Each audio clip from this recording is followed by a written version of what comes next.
अब आखिर में एक तकरीर बची है जिसका मौजू है दारुल उलूम देवबंद और उसके कारनामे।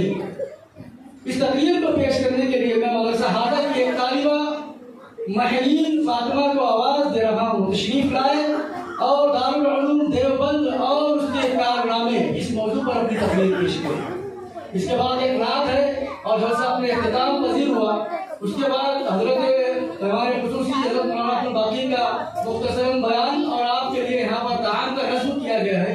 तमाम हजरात से गुजारिश है कि खाना खाकर ही यहाँ से तशरीफ लेकर जाए।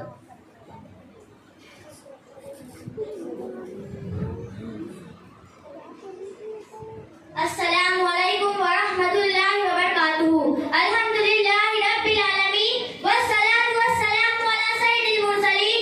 अम्मा बाद, तवीले उम्र है दरकार इसके पढ़ने को, तवीले उम्र है दरकार इसके पढ़ने को। हमारी दास्तान और राह के मुख्तसर में नहीं, हमारी दास्तान और राह के मुख्तसर में नहीं।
माशाअल्लाह, ये थी महरीन फातिमा जो दारुल उलूम देवबंद और उसके कारनामे के मौजू पर तकरीर पेश कर रही थी।